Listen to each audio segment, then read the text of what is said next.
Welcome to Storycomic Presents, where we interview amazing storytellers and artists. This is episode 435. I'm your host, Barney Smith of Storycomic.com. We're excited to have with us the internationally acclaimed and award-winning children's book author, Stenetta Anthony. Hi, Bernie. How are you? Good, how you doing? I'm doing well, doing well. So I'm Yep. wicked good. I'm wicked This is good. wicked good. I'm wicked good. Yeah. Yeah, before the show, we've been talking about heat. We've been talking about Chicago style pizza. We've been talking about wind. We've been talking about New England phrases. We're here in Vermont, and we always use the word "wicked" for things, and it slipped right out. It's just slipped right out on me. It's Stenetta when we were talking about something. So there you go. So I'm really excited to be talking to you, Stenetta, because you published a few children's books. You got Ella Learns to Dance, A Home for Sally, The Love Story, and we're gonna. So I'm really before we start talking about this, I wanted to kind of get in and ask you some questions about because before you were a teacher, correct? Yes, I was an educator for 22 years, and I taught from preschool, pre-K Okay. to third grade. Pre-K was actually my favorite. Other grades were nice, but pre-K was my favorite, and Right. because it allowed me to be dramatic. Uh, they like the younger children. They're dramatic. Uh, they say they do. I couldn't say whatever I wanted to, but it allowed me to bring that really fun side out of myself. Okay. So if I felt as if we can roll on the floor, which I did, we would roll on the floor. So it was okay. That was my favorite grade to teach. Okay. So my question for you then is, um, what take us?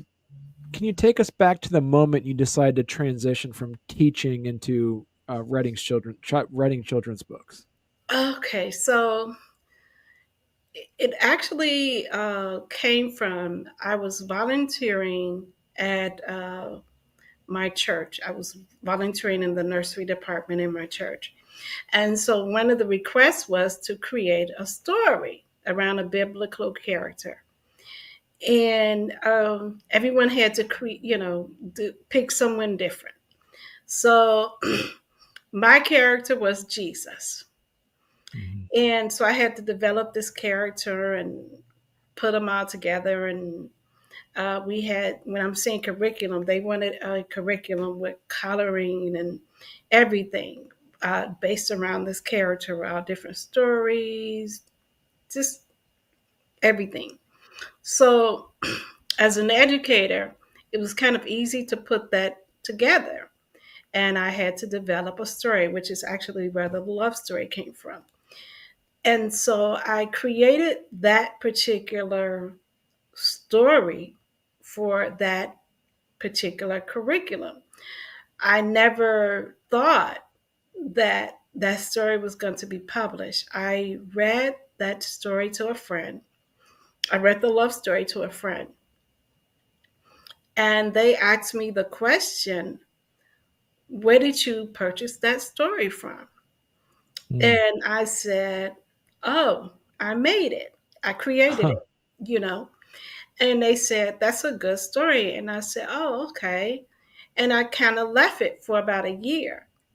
And they came back to me. My friend came back to me and she said, so what did you do with that story? I said, oh, it's sitting on the shelf. It's sitting on the shelf. And she said, have you ever thought about publishing? And I said, no, because at the time, I'm an educator. So I every educator is different. Some of them think about publishing books, some of them don't. That wasn't on my radar to publish a book at all.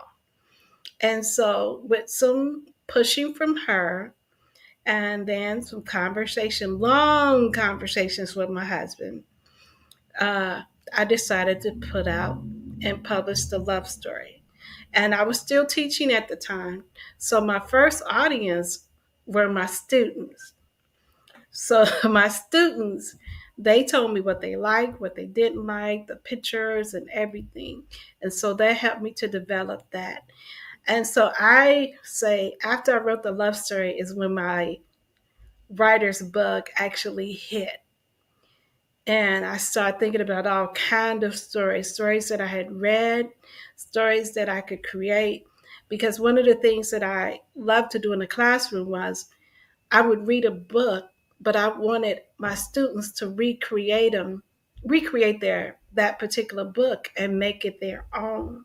So I didn't realize I had a storyteller inside of me, but I did have a storyteller inside of me. Mm. That came out. Now, so you've received several awards and recognitions. Mhm. What do those honors mean to you as a writer and an educator? You know what? It made me proud of my work. Uh, I was excited to receive each and every one of them. Each and every one of them means something different to me. Um, the first one I received is I'm looking at them now. The first one I received was the Literary Titan. And it was just a recognition of because it taken me a while to really say I'm an author. Mm. Uh, Even though I said it, and it was verbal, but it taken me a while to really stand in that space, if that makes sense. Sometimes you're in a space, but I had to stand in that space to say I am an actual author. Mm. I'm an educator too, but I'm an author as well. And so each one meant something different to me. How do you balance writing stories that are fun and imaginative with those that also teach some like meaningful lessons? um, I fall back on the things that I taught in the classroom, the things Mm. that I see that are not as prevalent in Chicago, not in Chicago, but in the world, different Mm. messages. I'm going to say for A Home for Sally. Uh, you see it more now, but at the time when I was writing it, I would watch Saturday morning television. And one of the things that they always had adoption programs on. And one of the things that I never seen was uh, a cat or a dog with a disability that they were Mm. featuring to be adopted. And so that came from a place like that. And then also being in the classroom where I had taught children with disabilities, and they there wasn't a lot of books around or that featured characters that had a disability that looked like that particular child or that particular animal. So I glean a lot from my storytelling from the classroom. And also, my primary audience is children. So I glean a lot from them because they come up with the most fantastic stories. Now, some of those stories I may never publish, but I still take those little notes saying, okay, maybe someday I Mm. can make that into a story. And so, was A Home for Sally your second book that you came out with? Okay, yeah. So the love story was the first. A Home for Sally was the second. Ella Learns to Dance is the third. Okay. And so, talk to us a little bit about Ella Learns to Dance. Where did the inspiration for that come from? That came from me uh, Okay. because Ella has some difficulty. Her friends don't think she can dance because she's an elephant, and she goes through challenges of learning how to dance ballet and everything like that. Well, I have two left feet. So I love to dance, but I am not the best dancer. So if you may turn me right and I'll go left. So and I'll just spin around. Can you share some of your insights then in your writing process? Do you outline or you just dive right in? How does that work for you? Every book is different. Okay. So with A Home for Sally, that was, I think that had been stirring in my heart and in my mind for a couple of years before it was actually written. And Mm, so I was actually going into a meeting, and that entire story came in okay. a matter of 15 minutes. Now, of course, you got to still go through the editing process and illustrations and everything like that. But it had been brewing for a while. So, since it had been brewing for a while, I'm going to say it was an easier write for me. Not saying all the other ones were not as easy, but it was. And I do take a lot of outlines. So I write things out first. I write the ideas out. And then after I write them out, I look at them multiple times. I can't tell you. I look at them multiple times, and then I'll start the writing process. So I'll take notes. I like this part. I like that part. I'm scratching. I'm writing. I'm typing. I'm putting red marks through everything. So my writing process is different for each book uh, because I want it to be unique. I want every story to be unique.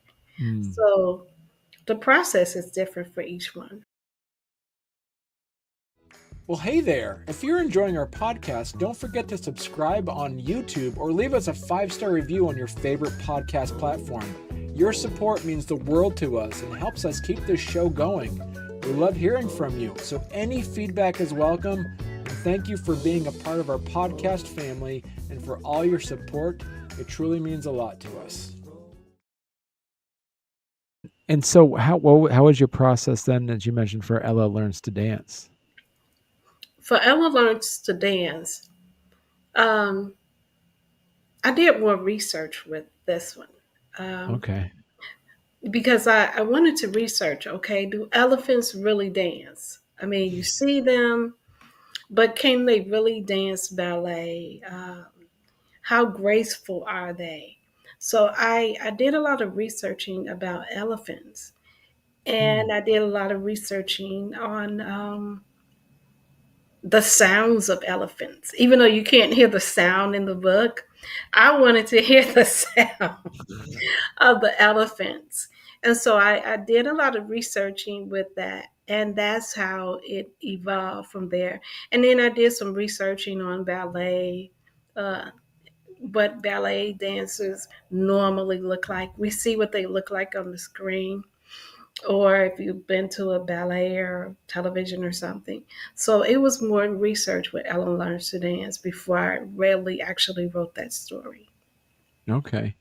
And so, how did you find an illustrator for your books?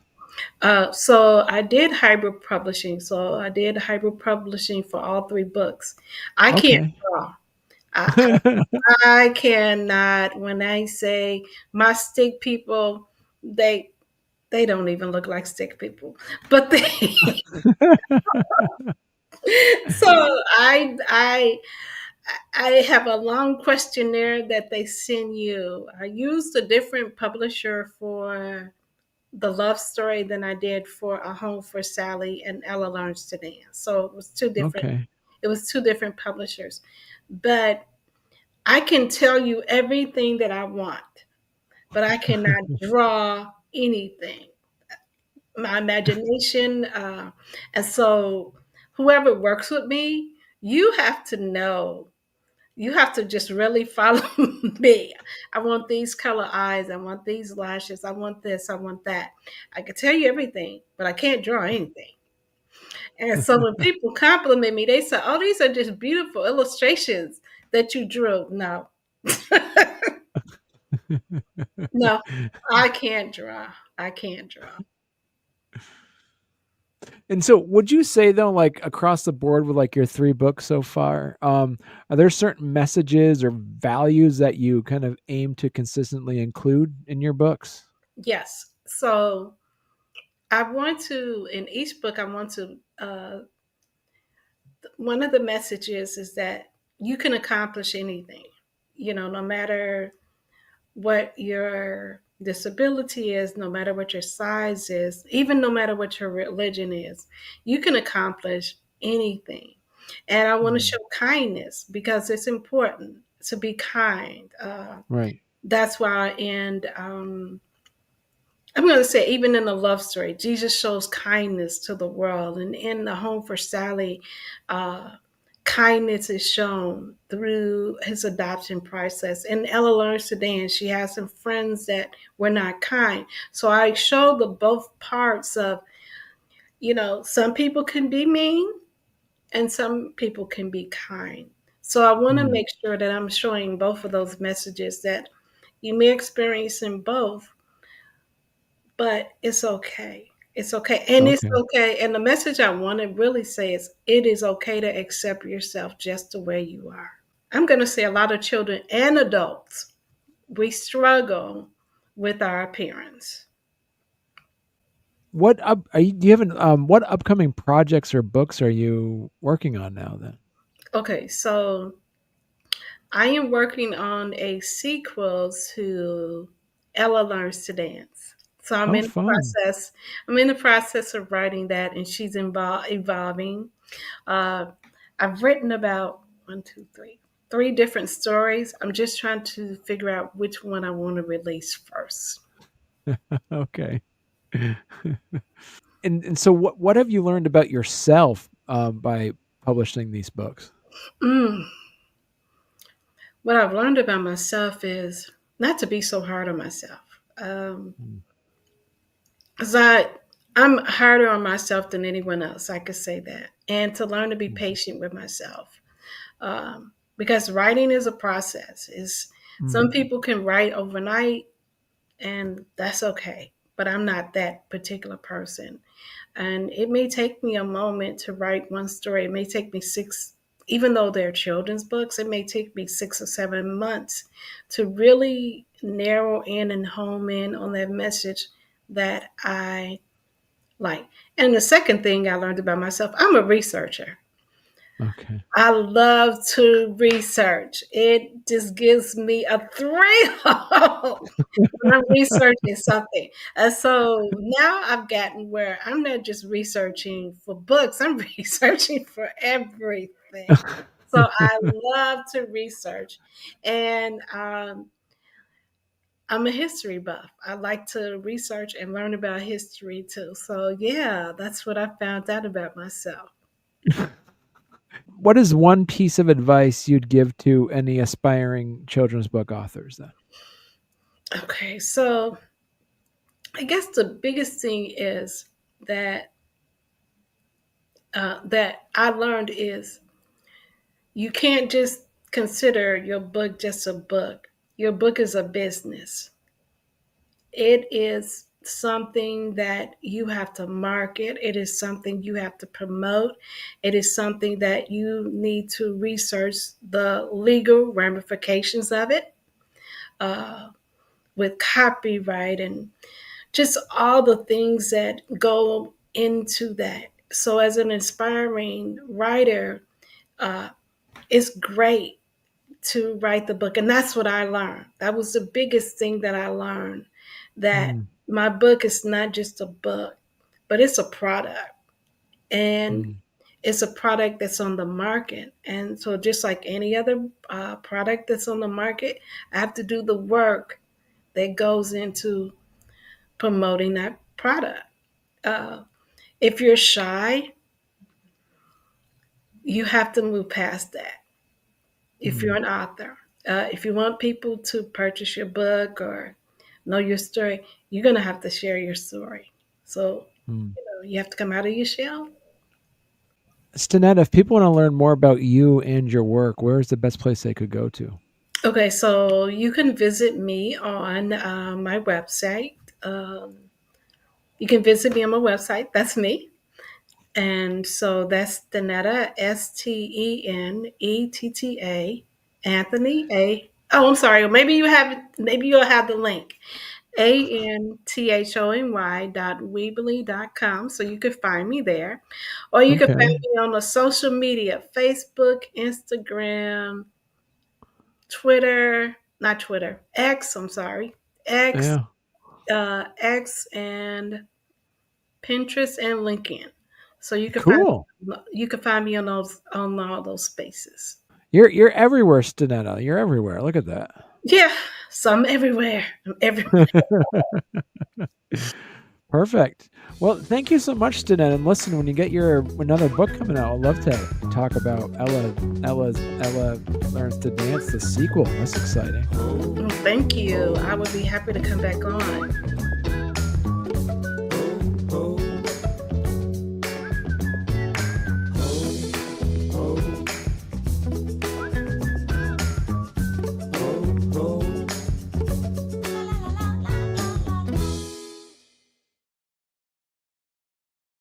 I'll tell you what. You can go count to 100, and then I'll come up. Okay. Okay, baby. All right. Now. No, that's not how to count, baby. For 10. No, not to 10. Okay. No, that's wrong. I understand that's 10. All right. Go get ready for bed first. Okay. Well, we have to count. No, count to 100. Okay, and go tell your sisters to help you. That's all Forgot to lock. fun. I forgot to lock my office door. What you say? You forgot to lock it? Yeah, I forgot to lock my office door. They usually are. Go, Iggy, go. All right. Well, Yeah. So this is the fun part. See, I get to timestamp this, and then that way when I edit it, this will be. So I got some my Patreon page. People always my Patreon members get to see the unedited version of my shows, so they'll get a good kick okay. out of that. So yeah. And yeah, that'll be like a nice surprise for them. All right.